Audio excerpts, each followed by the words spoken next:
Welcome to the Wednesday Call Live. Now let's hear it for our special guest host, Andy Riddle.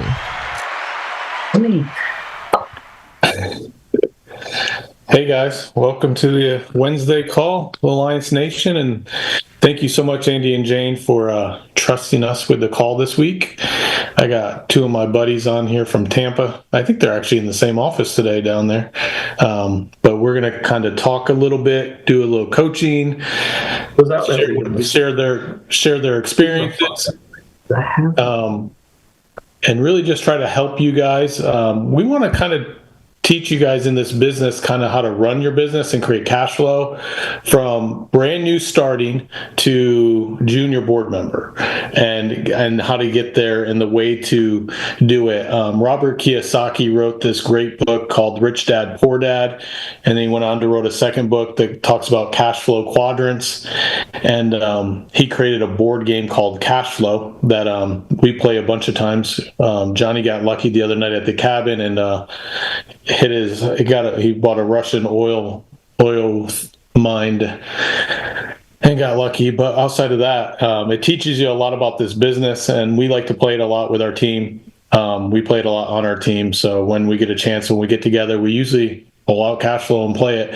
And I think it's taught a lot of our guys how to invest and how to build a business and transform that game into playing the business of the Alliance and building your business here. Just a little bit about Michelle and Johnny. They've been with us. I'll let them share a little bit about themselves, but they've been changing their business. They both were top salespeople inside the Alliance at one time or another, and they've transitioned into building businesses, and they're moving up the business building charts, and more importantly, building their overrides of the charts, which is really cool. But real quick, Johnny, just give so people that don't know you a little bit about your background, a little bit about you, and kind of what's going on, so they know who you are. Share a little bit. Awesome. Well, my name is Johnny Rojas. Thank you, Andy, and thank you also Andy and Jane Albright for having us in this call. Real quick, background, I've been with the Alliance now 3 years. Going on 3 years. Before this, I was just your typical American trying to make it. I was doing a little bit into construction, the medical field. I was into call centers. I was doing Uber and Lyft to try to make a hustle. That's high level, my background. Are you in the business by yourself, or do you have someone helping you? Recently my partner Annalie decided to fire her job and come join me in the business, doing this 100% full time. And ever since then, it's just been kicking off even more. Thanks to her, we wouldn't be where we're at today. So, definitely, her help has definitely lifted us, picked us up. So, I would say your numbers have increased tremendously since she's come into the business. Is that an accurate statement? Oh, that's a fact. That's a fact, and I don't hide it. It's weird how that happens. I remember with Jerry Burbage, the same thing. It's like he was doing good, getting along, and then Cassie came into the business, and it's like, everything changed. It's kind of like the woman gets in charge and starts beating you to do more. Yeah, they start spanking you a little bit. Yeah, telling you what to do and running things and the operation, the CEO. Yeah, but I don't. Hey, if it's taking us where we're at, I'm good. So awesome. Well, we're going to hear more from you. I got some questions for you and stuff that you're doing. But Michelle, same thing. Kind of give them a little background on yourself, especially the new people that don't know you. Kind of where you came from, kind of where your experience so far to kind of get you to where you're at with the Alliance and everything. Awesome. Again, thank you, Riddle, for having me on the call. It's always an honor, seriously. A little bit about me.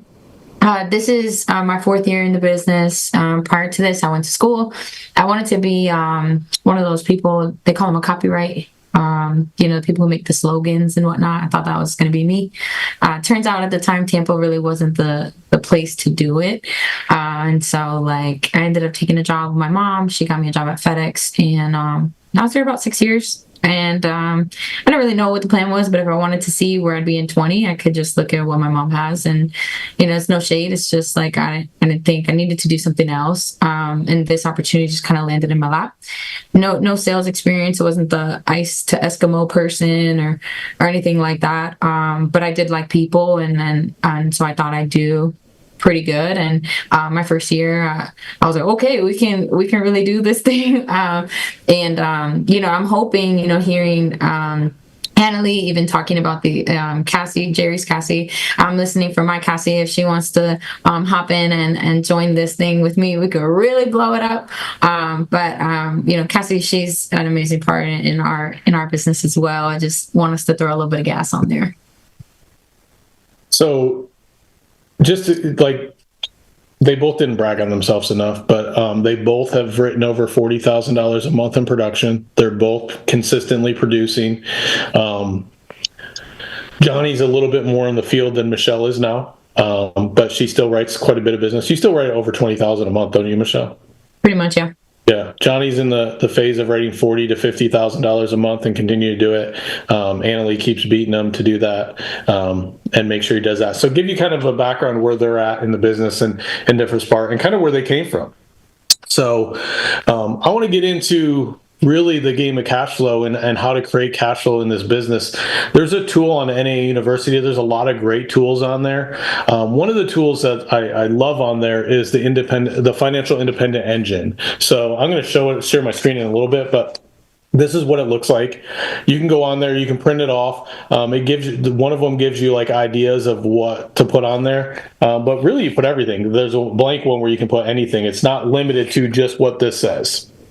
And really just, you're going to figure out where you're at, where you're at in the business, where you're at in life.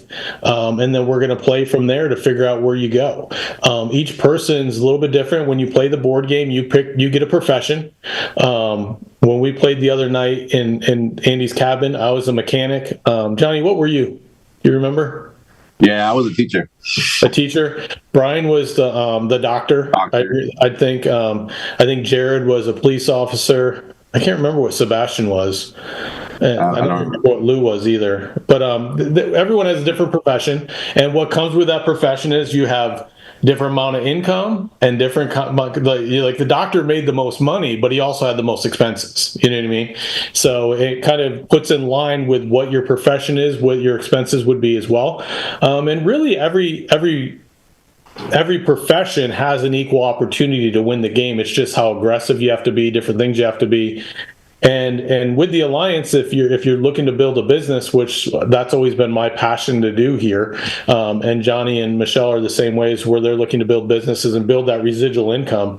The trick to the game is you take what you take that the incomes and the liabilities that you have, and you create passive residual income higher than your liabilities. Yeah. Now, in the board game, you get out of what they call the rat race when your residual income exceeds your liabilities, whatever your monthly expenses are. But also in the game, when you get out of the rat race, it says multiply it by 100 times, because it just proves you could do it over and over again. So a lot of people make the mistake. They're like, hey, my residual income's more than my liabilities, I'm out of the rat race. I was like, yeah, once you multiply it by 100, you got to do it 100 more times. But now you know how to do it, so now you can do it 100 times. So that's the trick of the game. They always forget that 100x multiplier when you get out of the rat race. So, but it's in that of what you're going to do and making decisions on how you get in the business to do so. I did get out of the rat race about an hour before Johnny did. He just got lucky and landed on one, like I was saying. But and the true winner is really the one that gets out of the rat race, isn't it, Johnny? So you broke up for a little bit there. So the true winner is the one that gets out of the rat race first, isn't it? That's not right. It's the Michelle's agreed with me. Michelle's agreed with me. It's the one that finishes. Come on. So I'm going to give you some tips of kind of what we do and kind of how we use this business to get out of the rat race quick. If that's something you want to do and build a business quickly, you can do it at whatever speed you want to do. But there is some other tools that Andy has on NA University that talks about the speed that you do things and how much money it costs you. in what you're trying to achieve. There's one called the Infinite Income, which is really building a business. There's a tool that he has on the university. It's here. The yellow one down here is talking about if you being a personal salesperson and going out selling, and you'll actually max out at some income level at some point, and just run out because you run out of time. This next tier is when that salesperson hires an assistant to help them take off like checking pending, printing leads, the admin stuff, which gives that salesperson some more time to go make some more money, which is, it's smart. I'm not saying it's not smart, but it's not an infinite income concept. The income concept is building residual income that will continue to go and continue to grow. And that's kind of how this works. And that's kind of what we're going to talk about today, is how to transition from that salesperson to having an admin to creating infinite income and doing it. And the game cash flows has always been my favorite way to explain it, because it's helped me understand how to do it. I don't know if it's just because it's a board game and it's fun, or it's competitive, or playing the game made me understand it better than reading a book. The book is great, but playing the game made me understand it. And it's always like when someone plays the game, I always tell people when they play it, at first they think it's boring, slow, stupid, because they can't get out of the rat race and it's frustrating to them. Then they start understanding how to get out of the rat race. And then once they figure out the concept of how to get out of the rat race, it's applying that to their business that they do now. That's kind of the process, and the faster you can get through that, the better. And the way I always got through it faster was I just played the game a lot. The more often I played it, the faster I understood it. So we're going to try to teach you how to do that. So Michelle sent over to me one. This is, I'm not going to pull this up, but I'm going to write on a one here of the. I'm going to share my screen here.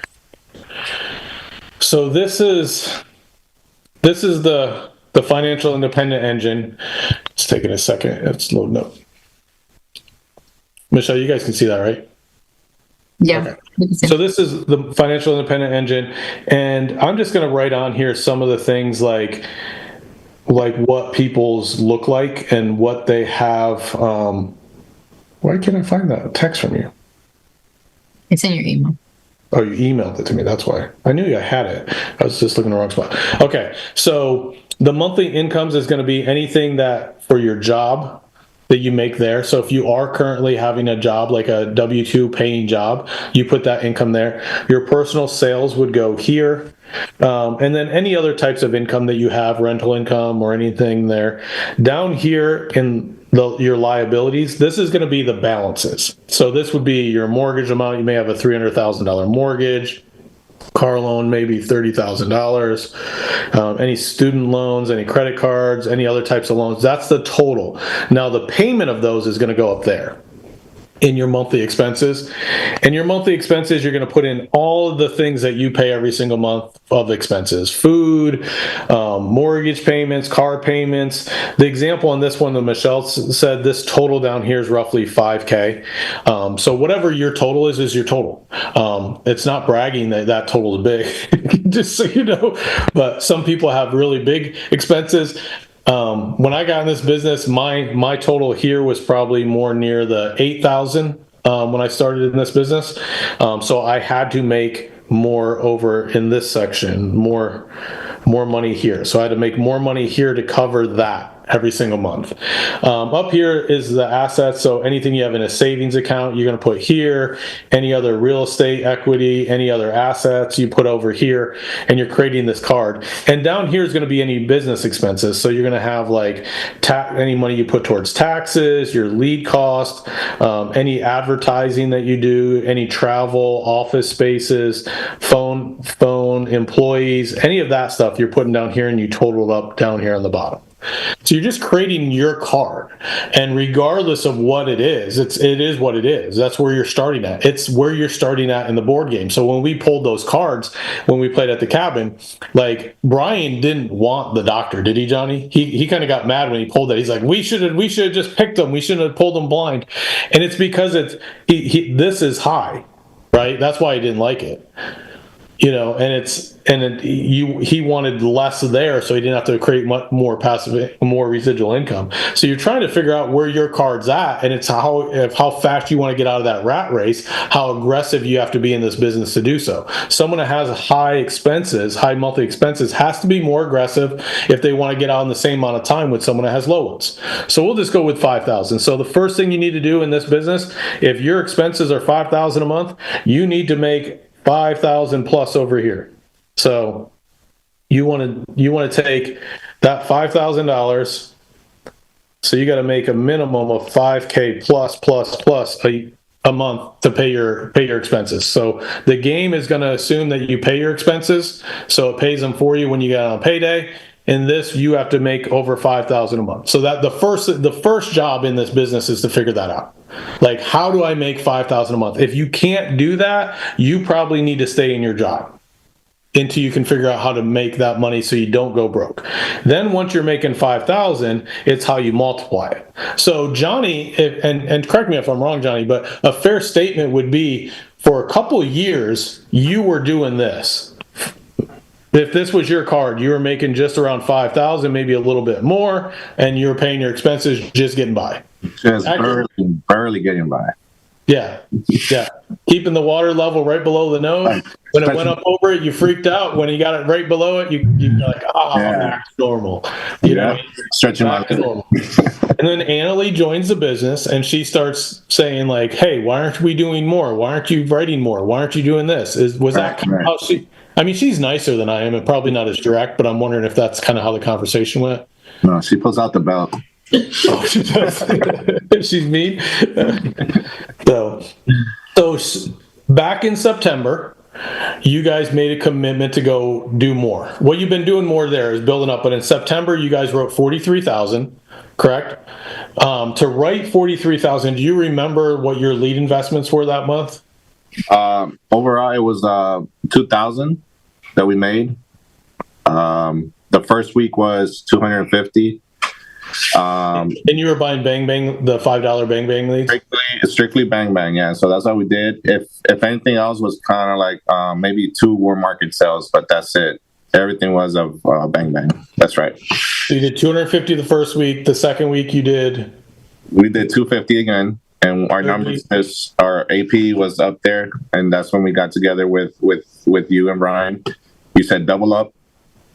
We did the third week. We did 500, and then on that fourth week, to definitely hit our numbers early in that week, we just dropped 1,000 before the weekend was over. We put a 5,000 on that third week, but before the third week was over, we dropped another 1,000. Okay, so you put in roughly $2,000 for the month. Looking at this, your lead cost for that month was $2K. But the crazy thing is, by him increasing this lead investment here, it created cash here. Right. Which is in the monthly income section. And in there, instead of making 5,000 that month, I went back in the ARC and looked. Johnny made 22K. That's right. So now he makes 22,000. Now he creates a gap that he has a positive 17,000 a month that he can decide what to do with. And in the board game, he's going to take that 17,000 and start buying opportunities or buying things down here to help create this up here. And this is where your infinite income comes. This is where your overrides come. And this is where the business starts taking place. So it's creating the cash and understanding that you create a cash of a gap between your monthly expenses and your monthly income. And you take how much of that, in Johnny's case, 17,000 every single month. And if he's the doctor, he probably has to spend 20 of the 17 every single month to be aggressively getting out of the rat race. If he's the janitor, he probably doesn't have to be that aggressive if he wants to get out the same speed as the doctor. Now, depending on how fast he wants to get out, but taking that thing out. Now, Michelle's a little bit further in the building, not a lot, but a little bit further in the building process. So, Michelle, you did this similar thing. Oh, and the other thing too, Johnny, when you wrote 43,000, you got a contract raise, right? I sure did, yeah. Like a 10% contract raise? That's right. So now you make more per sale than you did before. So it's even multiplier on top of that, right? Right. Every month now that you rate 40,000, you're going to make more than 22. So you actually create more of a gap than what you had before. Right. So Michelle, when you did this when did you do your 40,000? Was it like a year and a half ago, a year ago? Yeah, just a little over a year ago. Okay, so just a little over a year ago, you did 40,000 as well. You probably made roughly about $22,000 in the month, and we were having the conversations of how to invest that money. Correct? Correct. What were some of the things we were talking about? At that time, we were talking about throwing it at ads, because I used to think that if I could put a pin there, like I used to think that like leads were an investment in the business. Like at one point in time, that's what I thought. And it's not that you don't need them to make money. It's just that they're not an investment in your business. And I'll let you say how you said that to me. But when we came up on all that capital, it was like, okay, like we need to throw some ads. We need to throw some travel. Travel is probably the biggest one. Like we need to go out there. We need to go see the people. Because at one point in time, I was thinking I'll just get those people leads and then they'll do it themselves. Like it'll just return. And that wasn't happening. It wasn't until we started throwing more money at travel that I started to see a bigger return on investment. So you still were investing in leads, like Johnny's 2,000 here. You started to add advertisement. Do you know roughly how much you were spending a month on advertising? At that time we were doing, I had 22 PC interviews every single Friday. So it was like $300. So let's say $1,200 a month. So $1,200 a month in recruiting advertisements. Yeah. You have an office. You pay like $1,200 a month there. You pay $1,200, yeah. $1,200 a month there. You started traveling. Do you know roughly how much a month when you started traveling? Like what do you spend now? I mean, you probably didn't spend this right at the beginning, but now what are you spending roughly a month? Now I know you go to Houston. About 700. We'll call it 1,000. So she's taking this lead cost to create more cash there, like Johnny did, to create that 17,000, and then the 17,000 instead of taking that 17,000 and putting it up here in her bank account and feeling good about it and watching her money just appreciate because it doesn't grow as fast as inflation, and just sit there in the bank account, which probably at least when the high school I went to, they're training you just build your bank account, save. Were you taught the same thing, Michelle? Save. I sure was. Remember, you would be like, "Why do you want to sleep with all your money? When are you gonna let it go? Why do you want to sleep with it at night?" So that's how America is going to train you. And when you read the book Rich Dad Poor Dad, he's telling you to invest in things that help create up here to get you up to this residual income. So her advertising expense, her office, her travel is all investments that she made to create this. Now, we went back in the arc before the call, didn't we, Michelle? We did, yeah. And so we just took a 2-month average. We took last year in October and November. What were your overrides a year ago? In October and November combined, it was $862.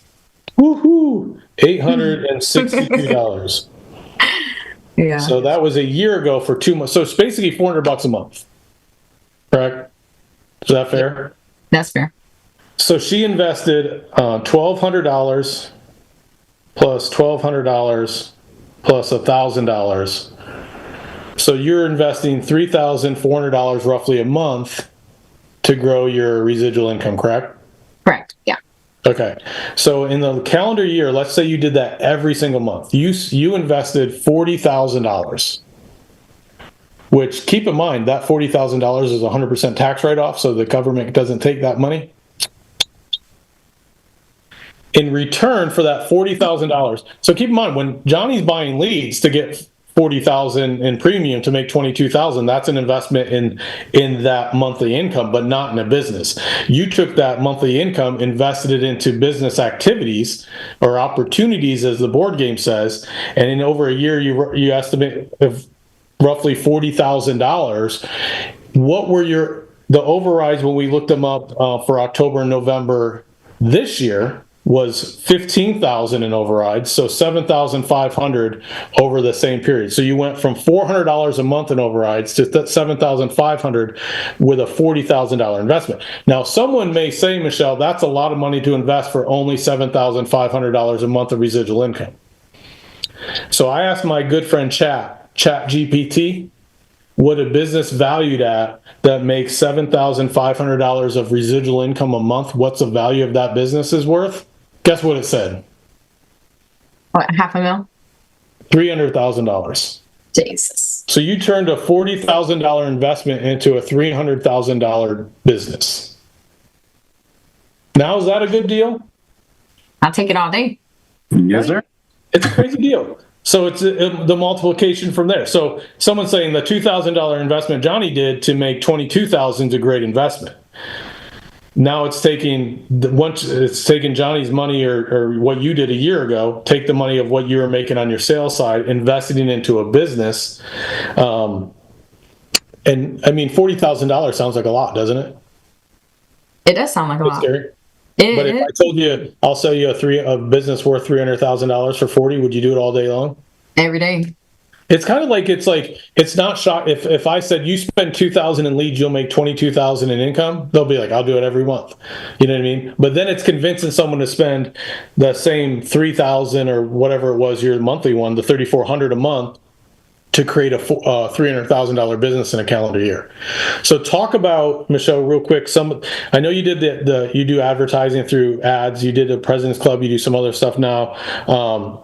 And the travel, kind of what were your fears? What was the things to make that transition from taking that sales money into building a business? I mean, what wasn't my fear, right? And like, and God bless Riddle I was telling him, I was like, I'm just so grateful that you were patient with me because I was just scared, like, of everything. Scared it doesn't work.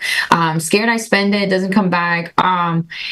I was just in my head thinking, like, what if I just took this? Like, I could take that same money with my skill set, and I know I can go buy my own leads, and I know I can print this money and get paid like on Wednesday or Friday. And let's stop right there real quick. That's this. Yeah. That's creating this. And now you have Maria, so it may create this for you, but it is limited. Super. And it's and we were talking about it prior to this call, and it was like I had to change how I think. And then it's not just changing, but I had to fight going back to what I knew that I was good at, just because I was super uncomfortable.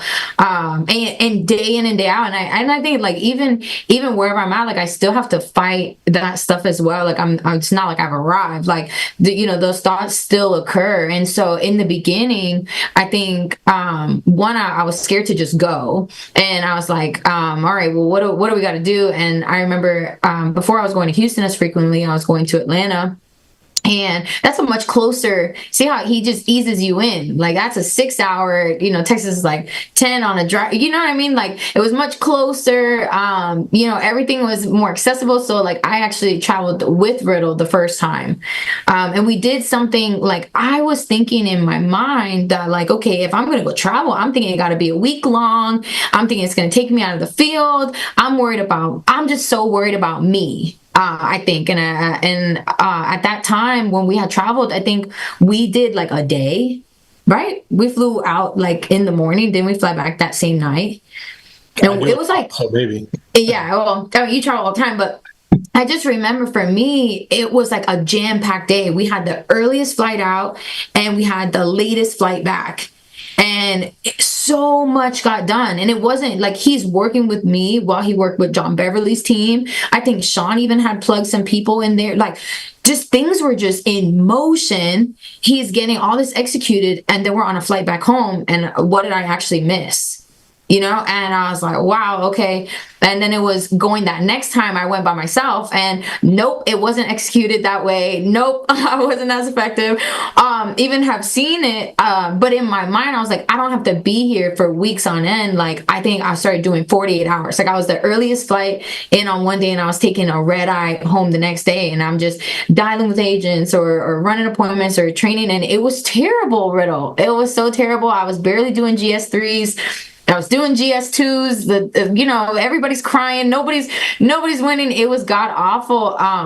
But and then I stopped. You remember, like I had stopped going, and Riddle would just be like, "Hey, when's your next trip?" I'm like, "Yeah, I'm thinking it'll be this." He's like, "When's your flight?" Like, it wasn't. He stopped asking me like when I was thinking about it. He'd be like, "What time is your flight?" or "When do you land?" And it's like, how do you say you're not going back?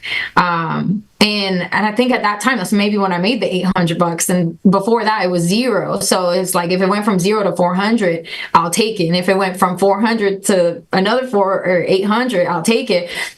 So if you would have told me a year from now, you keep being disciplined and you go and you'll make 7,000, talk about that. That's real stuff. That 7,000 a month in O-Rides is more than the average income a year. What is that? That's like 70 grand, no? My math is terrible. 90. 90. Like, are you insane? If you would have told me when I was crying about going that a year from now I'd be making 90 grand, or I would throw up. It just doesn't exist. And so I mean, what wasn't I afraid of? Everything you can imagine. So a couple things there. Like, if you're trying to build a big team, going with people, it's the same as like when you're trying to get someone to sell. So it's always good if the first time they dial, they're with you on Zoom, face to face, whatever, they're there with you. And the same thing is when you're trying to build a big team and trying to duplicate. So like one of the things Michelle's trying to do is start duplicating what she's accomplished with her team and getting them to travel. She's got to do similar things that I did with her to get her to do it. Now, probably the first time she gets them to travel, guess what she's going to have to do with them? Fly with them and go with them. For sure. Meet them there. Show them how to do. It's weird because prior to the Alliance, I traveled a bunch too for my job there. So it was kind of like I knew how to travel. But it's like, I think it was for you, Michelle, knowing that you could fly to Atlanta in the morning and fly back the same day. Did you even know that was allowed? It's just like, that the flights go out. You just don't think that that's how you're going to spend your day. You don't think that that's possible, honestly. And the thing is, like, the earliest flight out, last flight home, it gives you a full day, and you don't have to spend a hotel. You don't have to spend, it's just flight. Now, once you start making more, like what you're doing now is but still, you're still taking the first flight out, the last flight home. It's eliminating one night, and it's all about. And you say, well, what can she's making 90,000 in overrides a year now? Can't she afford the hotel? Yeah, absolutely. That's why she stays more than one night. But it still doesn't make sense to be a dumb business person either. You know what I mean? It's still smart to be smart. You know what I mean? It's like, so cutting out one night, it frees up, a couple $100, or you could stay in a nicer hotel while you're there. So, and different options. So it gives you the ability to do that and start traveling, but you have to start helping people do that. So back to you, Johnny. Oh, real quick, there's another one, Ready, Fire, Aim concept that's on there. And it talks about how to make money, and it talks about emotion, time, and money, and the planning of it. The one thing that Michelle did really well is when she did go, I went with her, and then when she went back herself, she did do coaching, which makes that trajectory a lot steeper, faster. So she made adjustments, because if you went, and like where you said you went by yourself and it wasn't as compact as when you went with me, we discussed how to plan the day, it wasn't just fly in and fly out. It was like what to do while you're there, the options that you could create, recruiting multiple legs in a city. Like when you go to Houston, do you know how many legs you have there? I think it's like 6 or 7 legs. So you're going, instead of just working with one leg, you're going to work with 6 or 7 legs. Yeah, and in Atlanta it was just one. Yeah, and when you go to Houston and with 6 or 7 legs, if one or two of your legs don't show up, you still have 5 legs that you're concentrated on to work with. Yeah, very key. You know, there's been so many times I've flown to a city, and the agent's picking me up at the airport, and I'm just praying that they're there. You know what I mean? But if I have 5 agents picking me up at the airport, I'm hoping I have a good shot one of them's going to be there. You know what I mean? So it's having the options and the things to work. And you're not mad at the agent that doesn't show up, are you? You're at not anymore. Not anymore. But in the beginning, like nobody tells you. Or it's not that they don't tell you, but you think you know how you're going to handle it, and that rejection, it just gets easier because you have other options, and your emotional intelligence gets higher. But I remember I driving to Miami and nobody showed up, and that almost took me out. I wouldn't be here, and nobody. I don't know if anybody's telling you the real, but it's like until you have options, and honestly, I think really though the relationships help too. Like if you build the relationships, people are more likely to be there. The more that you go, the more that they see you, the more likely they are to be there next time as well. So it helps. So Johnny, where you're at in the business now is about where like Michelle was like a year ago.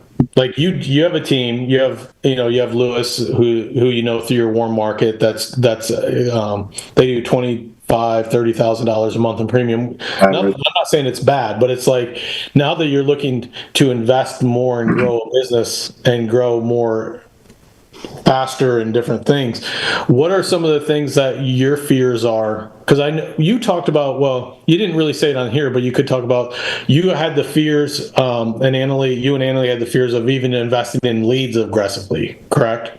Right. We were just comfortable with the 250. I was doing consistently, but there was times where Aaron would say, well, don't pay this week because we still have leads. And that's where cash flow really changed the mentality of investment. Well, I know leads are not investment, but actually making that step, the initial step to actually putting into your leads to get what you want. And in that game, I remember it was right after, at a night out, right after our meetings, and in that night at that hotel room, it just hit. Like it hit Annalie and it hit her hard.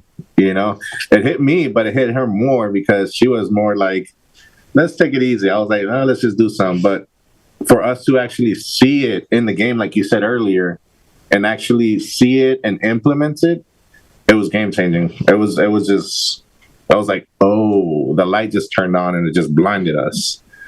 The leads are 100% an investment. It's just not an investment to build residual income. Right. Yeah, it's an investment to build monthly personal production income, and you need that when you're playing the board game. You need to create income so you can buy the opportunities. Right. And same thing in this business. You need to go out there and sell insurance to create capital to be able to buy the opportunities to build the residual income. In the board game, if you ever do play it, or the people that have played it, I consider like buying the stocks lead investment. Very, very similar. Like you're trying to get the $1 stock card or the $5 stock card or the $10 stock card, and you're going to sell it when it's higher than what you bought it for. Okay, so the same thing with leads. Johnny's spending $2,000 in the leads, and he magically turns it into $22,000 of income. He basically bought $5 stock, or he bought $5 bang bang leads, and then he turned around and sold it when the $22, the $30 bang bang, opportunity to sell bang bang leads for $30 per share, and it's, let me flip them, take away John's business. but that's the same thing. Is what you're doing is you're taking cheap stock and selling it when it's higher, and you're buying bang bang leads cheap, and you're turning around and trading them into the insurance company for a higher value. That's basically what you're doing. That's all it is, right? Yep. So you got through the worrisome with that you and Annalie did of investing in leads, and now you guys are consistently producing and creating more cash. What is some of your concerns of taking that cash and putting into the business? What are some of the, like, if you were to say, Michelle, be honest with me, what's it like? Like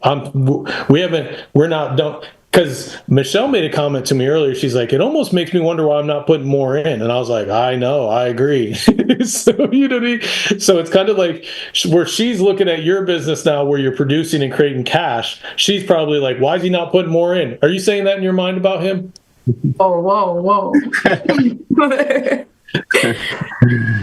So, one of my biggest is like, how much do I keep investing in the same in the same area on that same leg, if you start not seeing numbers or production, or do you just keep going, keep at it? I mean, it depends what you're putting into it. I mean, once you develop a leg or have a leg there, there's money invest, but it's more, I always say you're investing three things: time, money, and effort. So once you have a leg, it's a lot more time and effort than it is money, because they're already there. The money's already created there. Now, there is some expenses. Like, Michelle's flying out to Houston. I know she's helping like Tad and Ellie build their business while they're going out there. That's part of her expenses.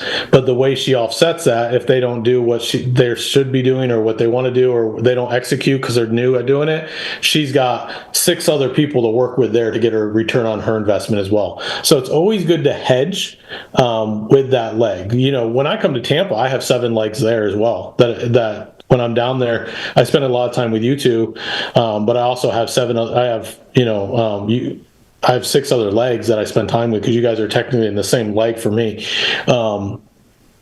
And what I do. So I spend a lot more time, money, and effort. With you guys, I'm spending a lot of time and effort, but I'm putting money in a lot more other ones because I'm trying to grow those legs to where you guys are at. So it's a tricky one, but it's you weighing it. That's where it's good to get with your upline and kind of say, where am I going here? But especially in the game, it's like what I would be doing too is taking a lot of that money and investing that into more width.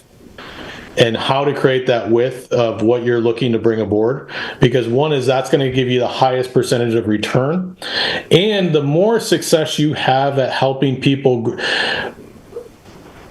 the more success you have at getting width results, the more credibility you have to your first leg.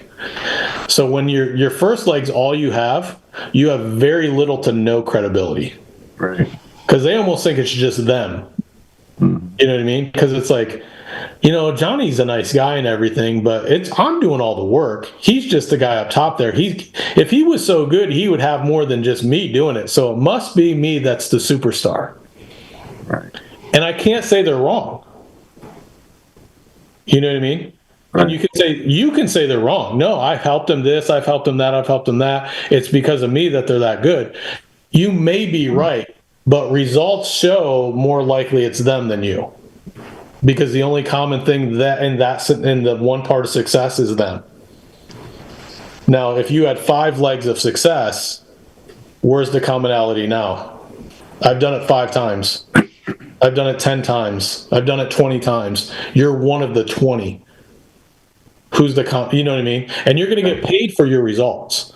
So when you duplicate that one leg 20 times, you get paid a whole lot more than when you just have it once or twice. Does that make sense? Yeah. But again, it's investing the way that Michelle did to create 7 legs in Houston. Now she's got legs in Tampa as well that she works with and has them there. I'm a big believer you always recruit in your home city, just because it's so easy to work with them, because you're there a lot. It's harder to work with the Houston ones, isn't it, Michelle? Yeah. And harder to build a relationship, right?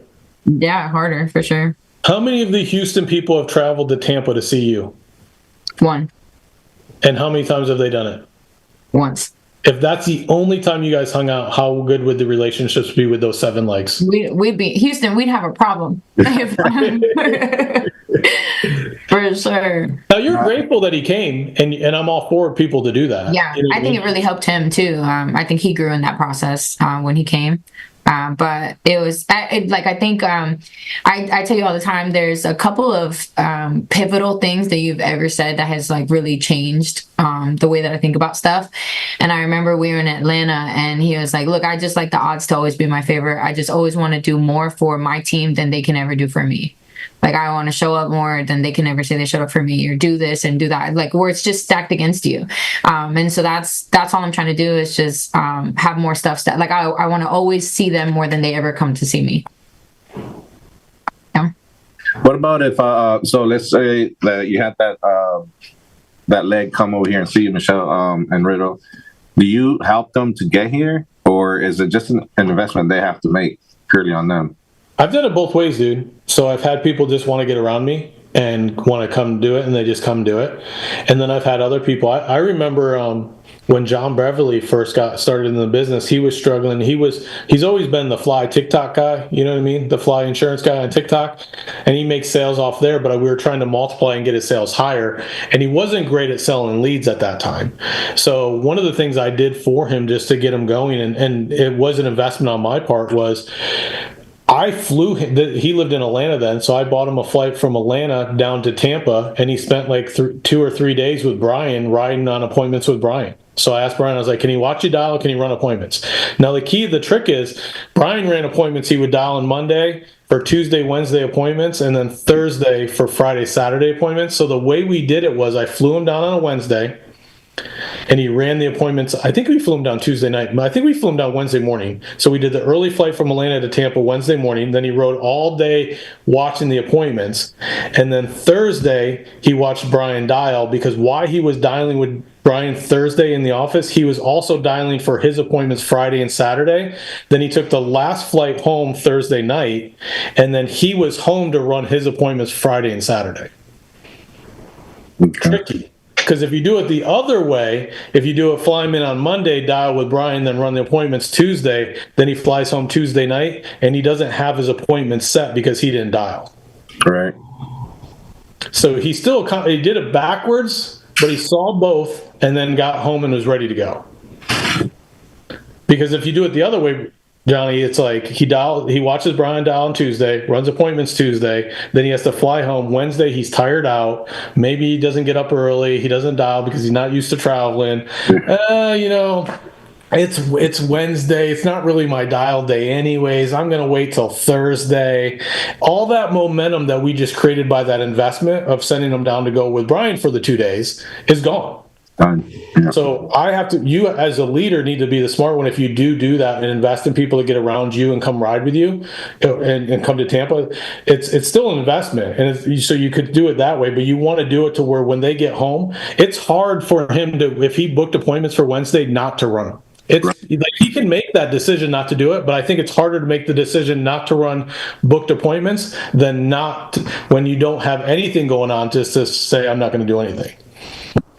So that's what I'm always trying to keep the momentum with. That's what I do with Michelle going to Houston. It's always, I'm like, keep the momentum going. You can't let it die. You can't let it stop. And the same thing is if you're investing with people to come see you. That's the way I've always liked to do it, because I want to get them back home and get them making money and have everything fresh on their mind that they just learned. I did want to ask you, Riddle, though, and we were talking about it earlier, but because now have done it so long, I can't really remember how you tricked me. Like, I can't really remember the pancakes at the Marriott in Atlanta. No, I'll do anything for those pancakes. But like, I was really trying to figure it out, and because I know that all the fears that I have are all the same fears that everybody else had. Or all the same fears I had are what they have currently. And I was like, what is it that you did? Like, what did you say to me that got me to think differently, like less about me and more about the business, or what? And what were you telling me? It's funny because when we talk, you always say how patient I am, and I think I'm the most impatient person ever. I think Angela would agree with you. She would not agree with you that I'm patient. She would agree with me that I'm impatient, I think, if she was on here and we were to ask her. But Andy's always taught me that you don't put pressure on your people, you put pressure on your business. And so where I'm patient with you, I'm impatient with my business. So I can be patient with you, moving slow, making decisions, working through stuff, but in the same time, I'm putting a ton of pressure on my business elsewhere. And I think with the way I trick people or whatever to be successful is I don't stop waiting for, if you do it or you don't, I'm okay, I'm going to keep going. And there's a lot of people that don't. There are a lot of people that I think you made a decision to be like, hey, he's doing this. He's willing to help me. He's going out there to do it. I'm going to go do it.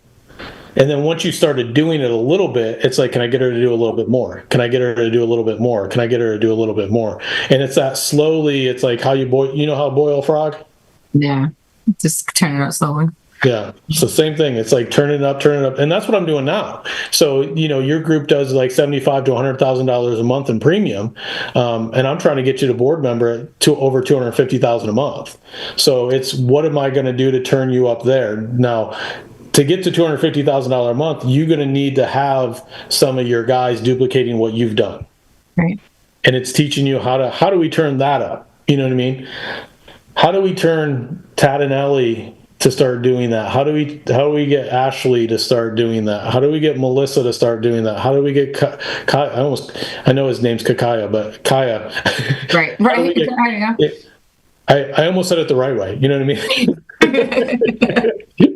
His name's Kakaya, but he goes by Kai. So I thought I was about to say it wrong, but I actually was saying it right, but he goes by Kai. So how do we get Kai to start traveling and doing those things? And I know he does go out and do it, but how do we get him better at it? How do we get him more efficient at it?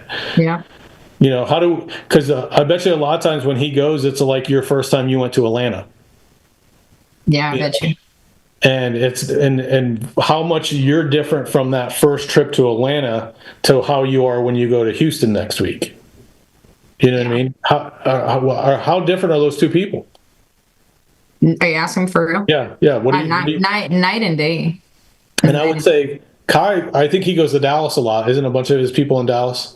He has a few people in Dallas. Yeah. Okay, so when he goes to Dallas, I bet you he's more like the Atlanta Michelle than the Houston Michelle. So when you're thinking about it, what did I do to help you get from Atlanta Michelle to Houston Michelle? I would say one thing is how many times have you gone to Houston with him? I mean, in Dallas with him. That would be 0. They may have good pancakes in Dallas. Let me write that one down. Yeah, they may have good pancakes in Dallas. You never know. Yeah. So it's how am I tricking you to take that next level to do that, Yeah. And then it's like, where's Ashley going to recruit at? Where's Ellie and Tad going to recruit at? Where how can you help there? Where are you going to do that? Because the more people, just like Jason and Olga, they travel. They have agents in a lot of different cities. Okay, and then you have Terry and Tia, Terry and Tia, and part of that organization. They have people in a lot of different cities. Like I was talking to Terry, he's doing like events in a bunch of different cities that we're going to be doing in January. And I'm going to help him jump around to those. But then he's got someone like Sebastian LaQuinta under him that's actually traveling and going to different cities as well. And he's got multiple people. He's got a bunch of people to do it. He's got Mia and the different ones that have do stuff, but they're multiplying. Then you're looking at big mics like you got you and Brian, and we're trying to multiply it under you with your people, with Brian, with Johnny, trying to expand that and get them to expand it there. Then I go to my third leg and I got Jerry and Cassie, and how are we going to expand that? How are we going to get people to duplicate what they're doing? And the more you do that, the faster you're going to go from, the $75,000 organization to like overnight be at 250. Yeah. Where like if you don't want to look at the trajectory that you said how long it took me to get to 0 to $75,000 organization. I mean, last year you were doing 0, so let's say it took you a year to go from 0 to $75,000 organization. Okay, well if you're trying to get to 250, you're 1 year, 2 years, 3 years, almost 4 years down the road, that if you do continue just doing what you're doing, that will do it. So you got two choices: invest more, or invest more in people, or both. I guess you got three choices. So when you got right people to work with and do stuff to duplicate what you're doing, and that's what I've always liked doing, is helping people like you and helping people like Johnny and Brian, trying to duplicate what I'm doing and get them to duplicate it in depth. That's where the explosive growth going, because what you're going to be, if you keep doing what you're doing, you're just adding. When you get people duplicating what you're doing and helping you do it, it's multiplication. So really, it's going from that 75,000 it took you a year to get to. There's no reason in 6 months you can't be at 250. If you multiply, if you add, it's very difficult. Okay. Very difficult to almost impossible. I'm not saying that it's impossible, but it would be such a large investment. I'm not quite sure you could go from what you're investing to that big of an investment to do it in 6 months by adding. But the multiplication thing is, is definitely something that you could do. Let me show you some. Let me see if I can get it. Oh, here it is. I'm going to try to share this. Can you see this? Yeah, we can see him. Okay. Let me. So this is the momentum lines, and this is the top one's where it says profit, where it's a straight line. That's kind of like your salesperson. They're consistently selling, they have their expenses, and they take that profit section. But where most people think when they start thinking of time is this one here. That where it's wrong. They think as their income goes up, their expenses go up as well. But what really happens, Michelle, is like your expenses are here. Your gross expenses are right here, and this is your revenue, so you make the profit in the middle. But if you start getting people to multiply you and building businesses, like multiple legs doing it, so with Brian getting Johnny to start recruiting and building, Brian's gross profit goes up, but his expenses go down. If Brian was just trying to add, it would look more like this one. So if you're just trying to add, so like if Brian was just trying to keep adding, he's going to have to hire another Lacey. So he's got one assistant, he's going to need 2 assistants, then he's going to need 3 and 4. His expenses keep going up. But if Johnny starts investing and starts doing the stuff, Brian's profits go up, but Johnny buys the assistant. Johnny does the travel. Now, Brian's going to have to do some of it with Johnny. So I'm going to have to do some of it with Johnny to show him what to do. Johnny, you went to Vegas a couple months ago, didn't you? Yes, I did. I got 3 sharp girls over there. How much results have you seen from that trip? Nah, not nothing. Atlanta Michelle. Right. How do we get him not to be Atlanta Michelle? How do we get him to be Houston Michelle? Go with him and help him do it. Show him what to do. You know what I mean? Teach him how to do it. Go with him. Show him how to be successful. Show him how to move people. But that's where that profit goes. Like where your profit will go up, but your expenses actually come down, and the profit gets bigger. It's the magic of momentum of lines, and you really just want to create that profit. It's not so often it's like if I spend more, I'll make more, which is true. But at some point that the spending goes down, and when you create, like Michelle, what do you have to do to create that $7,500 a month of passive residual income now? What do you mean? Like it's already spent. I mean, right? Yeah, basically. You're just managing it.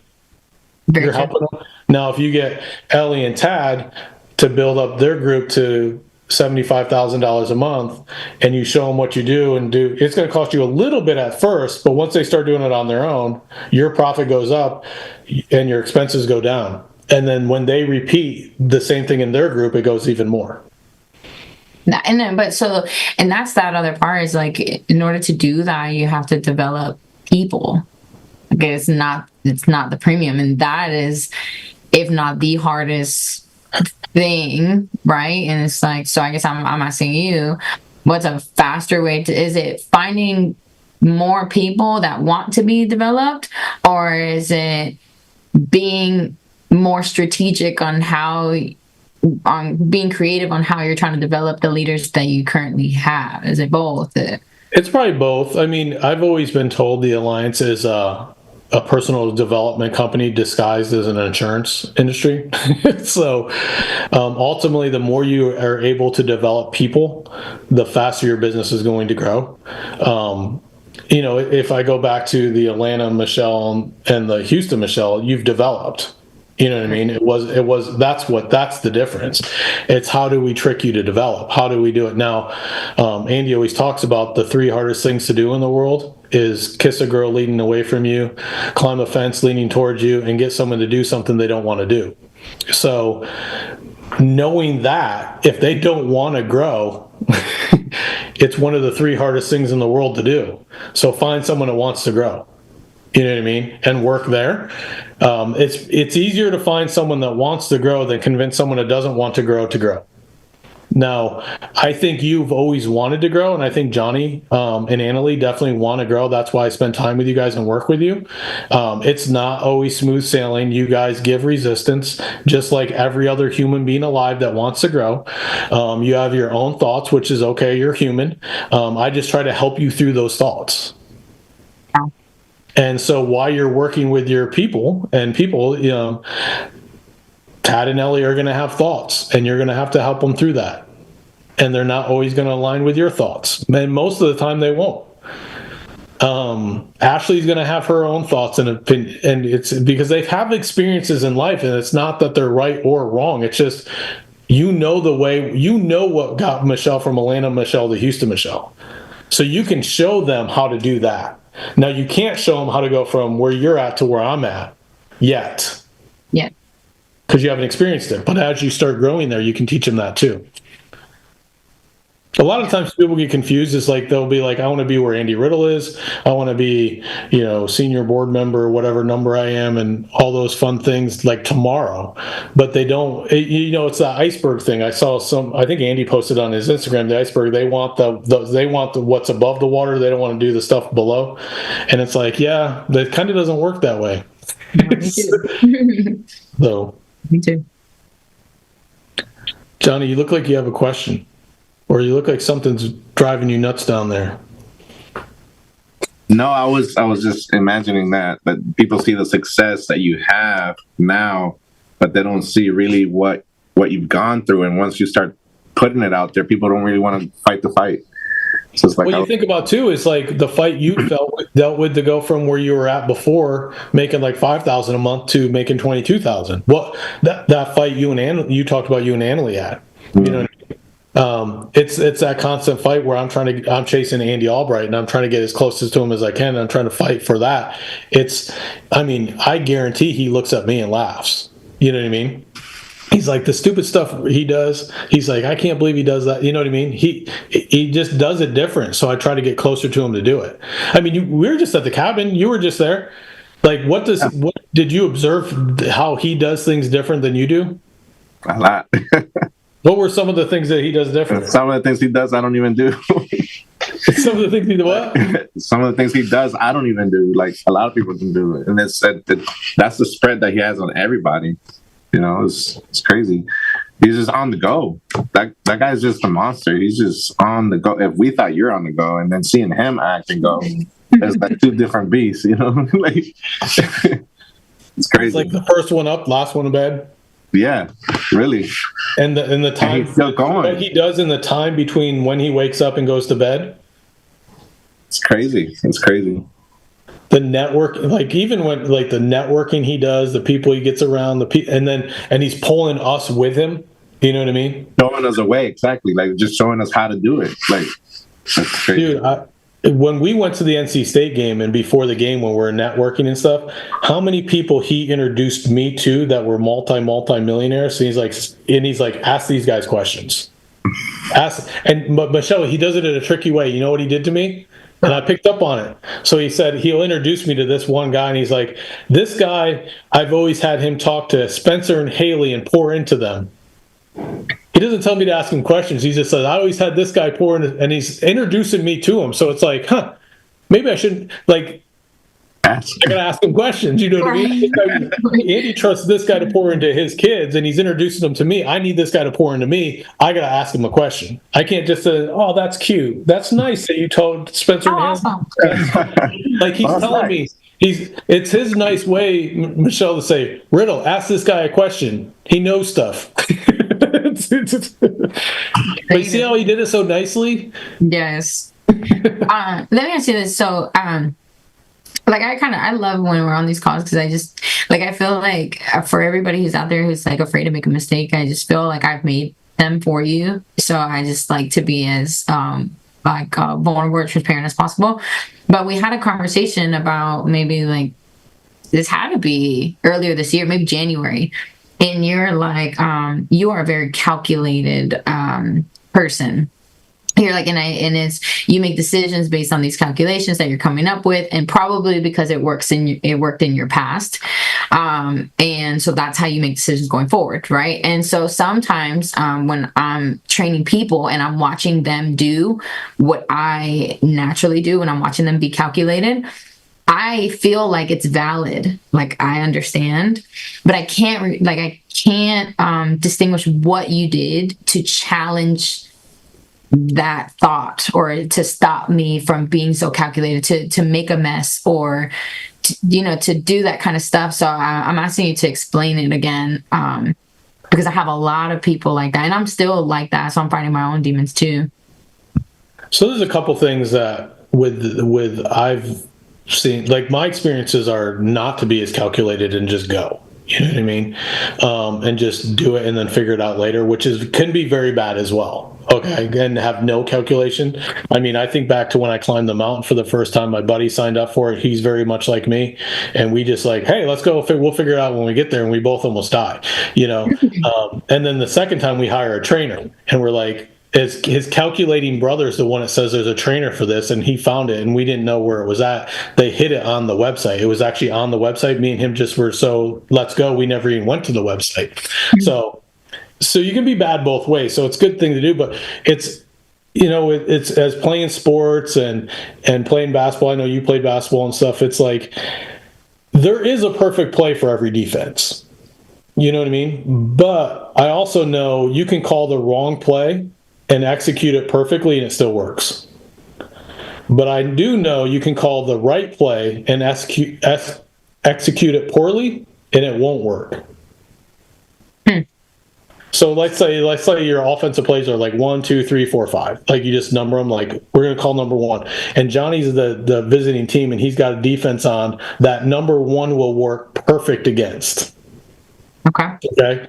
And we just get lucky and we call number 1 against Johnny's defense, and it's going to work perfectly. But I do the wrong thing on the play. Like, you're bringing the ball up and you're supposed to pass it to me on the wing, but I decide not to run to the wing and I run to the baseline. The play's not going to work, even though it was the perfectly called play. Right? Right. Now, let's say Johnny's got defense up there to perfectly go against our number 2 play, and we run number 2 against his defense that was the best to stop it, but we run it to perfection, we still score. Okay. So I'm just a big believer it doesn't matter the play that's called, as long as we go run it perfectly, it's going to get results. Now, sometimes you're going to run the perfect play against the perfect defense and execute it perfect. That's when you're going to have a big jump. I'm not going to sit there and plan and try to figure out what play we have to run perfectly, because I know if I run the play perfect, we're going to get results anyways, even if it's a tougher defense. But I do know if I sit there and plan, and get so much perfection, and I'm like, this is going to work, this is going to be great. And let's say it is, but we execute it poorly, it's not going to work. And then we wasted time. Wasted time, money, and effort. Wasted all of it. So I'm just a big go. Now, you want to have plays. You have to have execution. You have to have some thoughts. You know what I mean? It's like you don't just take some leads and go out there and try to run appointments without knowing what the ATM is. You know what I mean? You don't.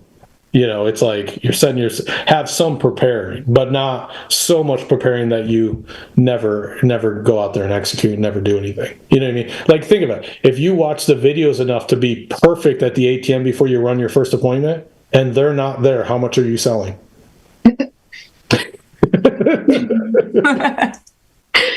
Yeah. But I was ready for them. I had the perfect play called. I knew how to do it perfectly, but they're not there. And then in return is you're just okay. You're new. You've learned the ATM a little bit. You got enough to stumble through it. You know to call from the house. You know to get help there, and you know it a little bit. You can connect with people, and you go and you run 10 appointments, and you sit down with 5 and close 1. Is that better than the other one? All day. It's not great, but it's better, right? It's better, yeah.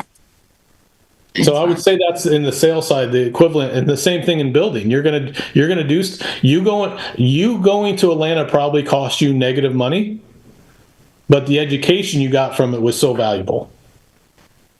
And you still made money when you went there. You know what I mean? Sure. You just you didn't get rich off of it, but it wasn't zero overrides. It came out. That was probably that $800 last year. That's really what it was. 800 is better than 0. You know what I mean? Absolutely. So Yeah. it's teaching your guys to do that.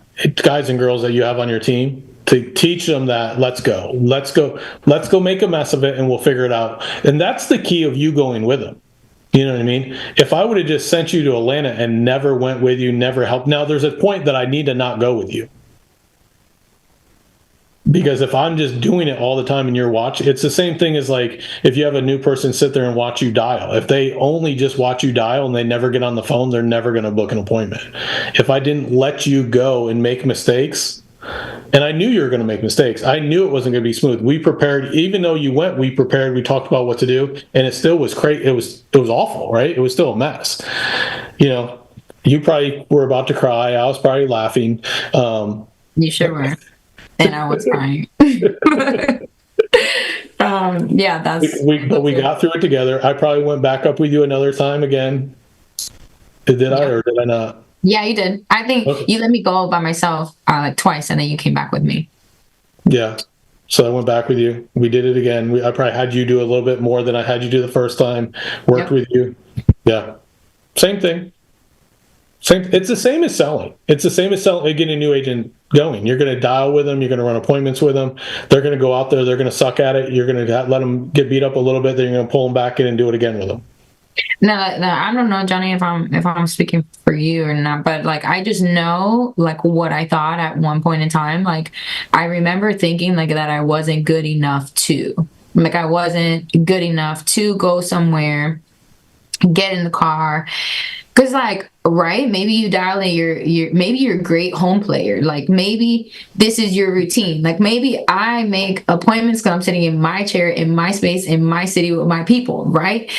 You don't know. You never dealt with people from another place. So like in a lot of agents' minds, I feel like they don't think that they're good enough. So why the fear of building or whatever? Like if it's not yet perfect for me, then how can it be great for you, or how can I show you? Man, I don't know if I am able to properly explain that or show them. Well, I think some of the things like because you go to Houston, you'll dial and run appointments with people there too, right? Correct. Yeah. And were you shocked to find out people in Houston love their families just as much as they do in Tampa? Oh my God, mind blowing. It's nuts, right? It's nuts. Mind blowing. It's not that much different, is it? No.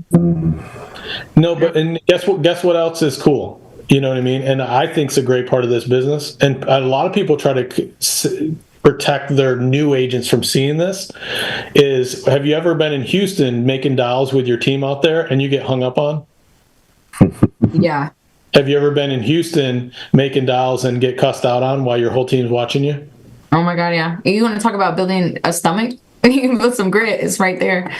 It's good to show them it still happens to you and how you react to it. And because Johnny, how do you react to that when it happens? You laugh, don't you? You're like, next. Next, yeah. Yeah, next. I got a bunch more. I bought $1,000 of Bang Bang leads that thank God they hung up on me. It gets me to the next one faster. You know what I mean? It's that mindset that you've developed. And Michelle, it's the mindset. It's that you had that mindset dialing in Tampa, but when you went to Houston, the fear came back up like you were new at dialing.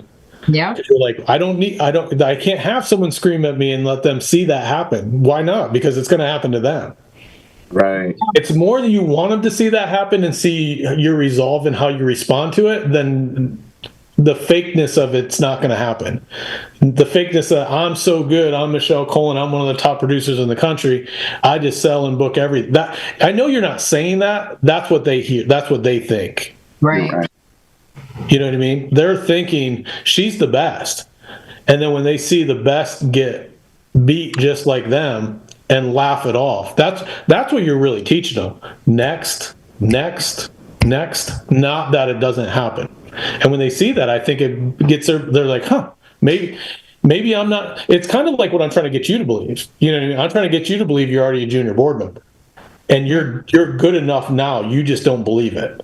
And you're trying to get that new agent to understand they're good enough to book appointments now. They just got to make some small tweaks. I'm trying to get you're already a junior board member. I'm just trying to get those small tweaks to get done. Yeah. Like going to Dallas with Kakaya. Yeah, that needs to happen now. We need to make that shape.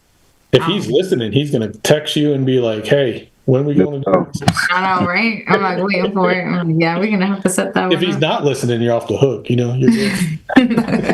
You better be on here. No, that is absolutely accurate though, because I remember that shift where I remember going there and I'm like, okay, all I want to do is I want to get them a win. Like I want to get you a win. I want us to win together.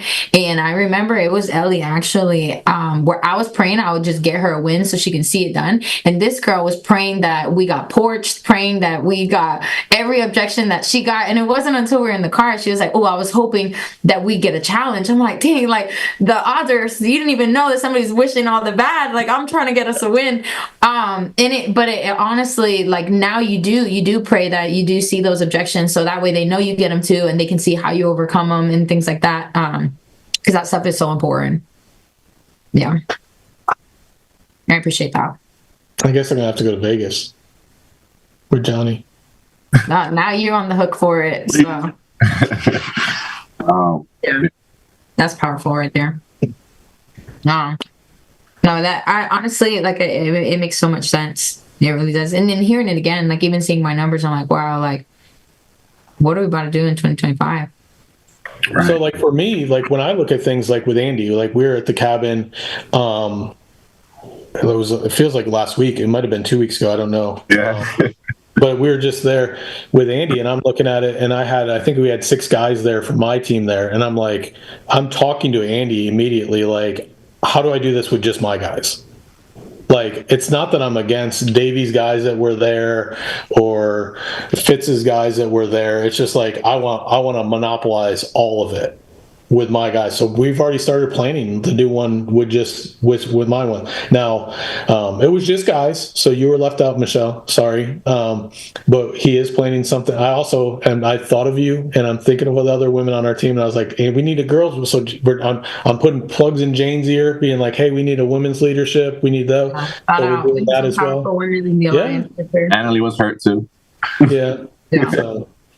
But I'm trying to monopolize all that, you know what I mean? But here's the thing, Stephen Davies is doing the same thing. He's trying to figure out how can I get 15 of my guys there and 15 of my women with Jane, you know, and do those things. So it's trying to create that growing environment, because I just watched the 15 guys that were at the cabin last week and the changes in that 3 days from when they first got there to when they were leaving.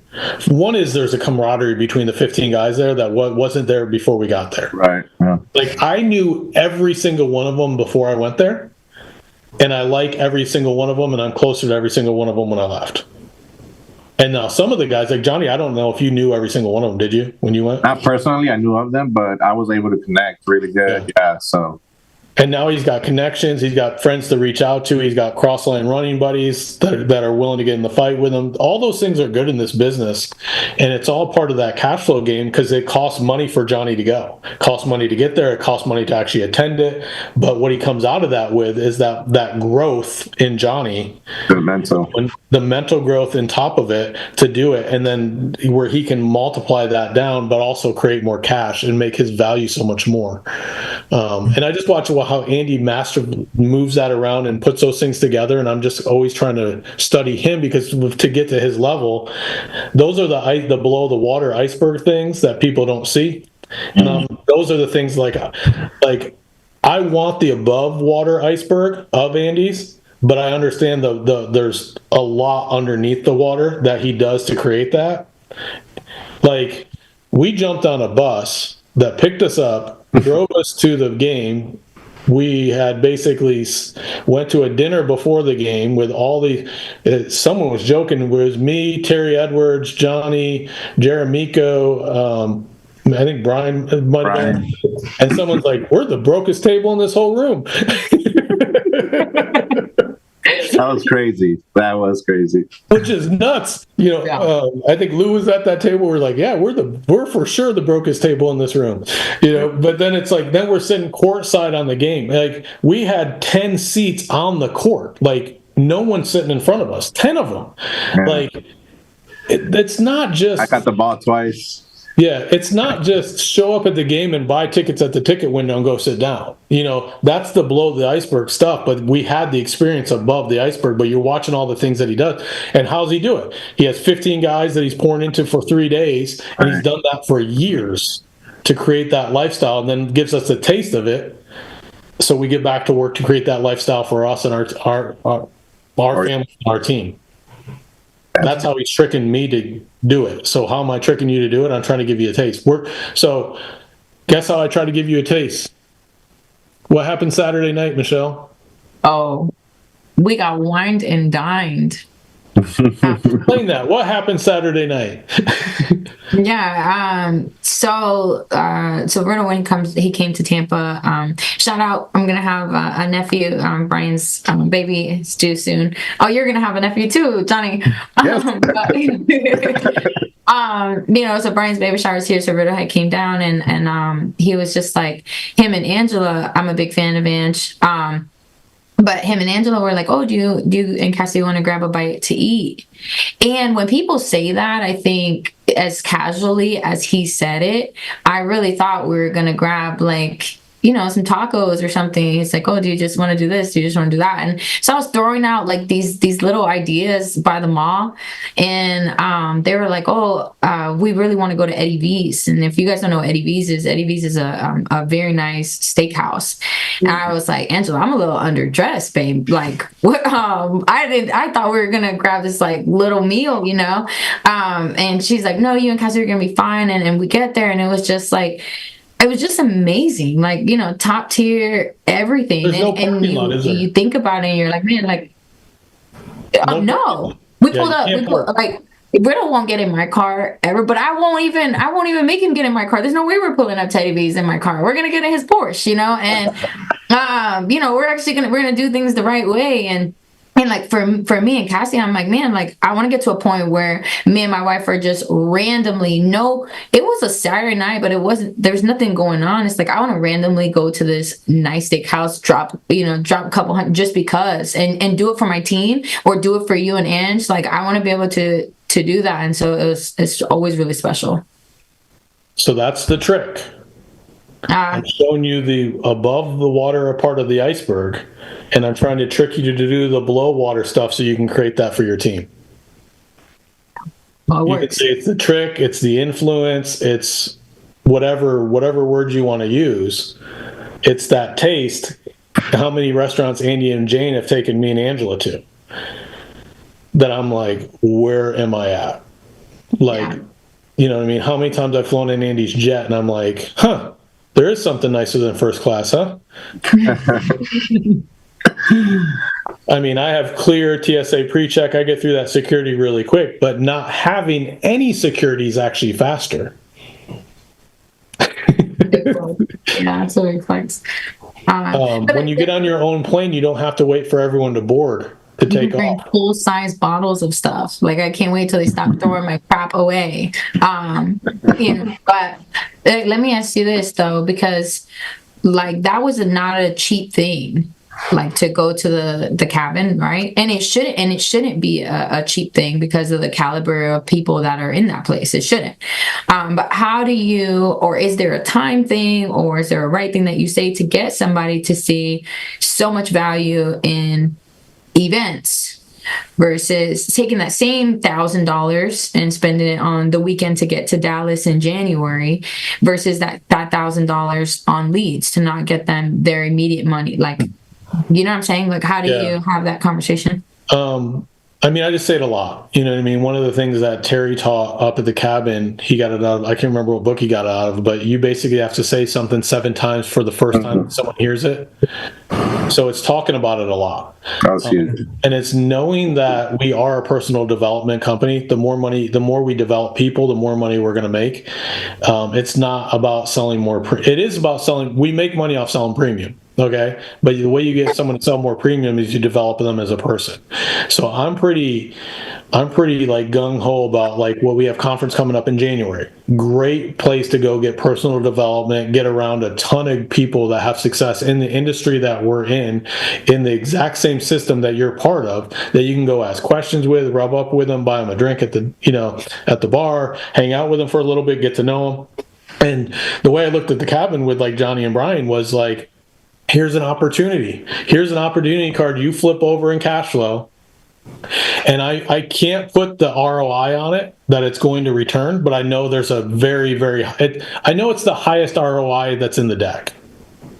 He's gotta take because the most important thing for Johnny to invest in is in himself. Mm-hmm. His biggest ROI it's going to come out of Johnny's life is going to be investing in himself. And the more I can get Johnny to invest in himself, the higher ROI that's going to be in everything that he does. So going to our national convention in January is the investment in, so for Johnny and Annalie to go is their biggest investment in themselves. How do they multiply that investment? Invest in other people to get them to go with them. So the more people that they, like, I'm always concentrating on how many people we have going to a conference. And it's not because I make money off having more people to go there directly.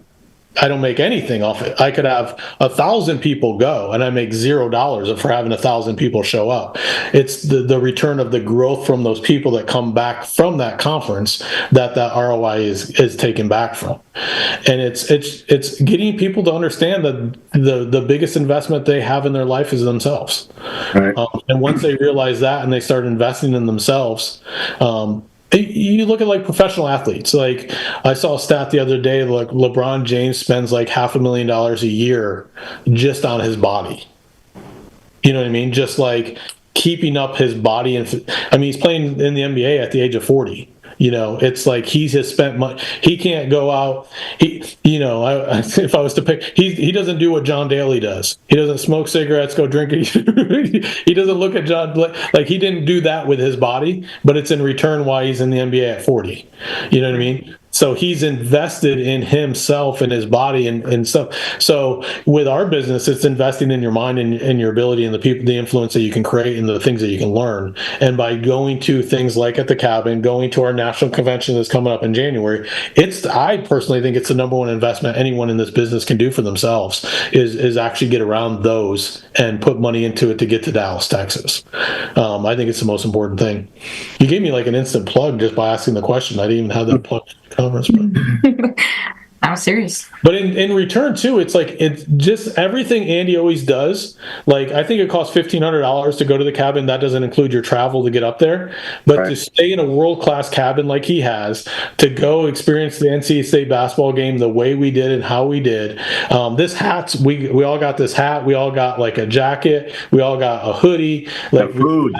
We got a backpack. We had a private chef that was making food. They had some kind of deer flown in from New Zealand one night, and we had a waitress carrying around hors d'oeuvres like just nonstop before dinner. We had a bartender, so we didn't have to get up from our seats to get a drink. She just brought them to us.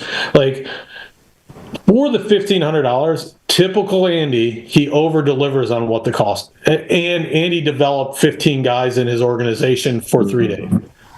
So honestly, the $1,500 that it cost to go there for all the cool stuff and experiences and stuff, not counting the training, was right. Probably more than $1,500, and the training was probably worth $50,000 on top of it.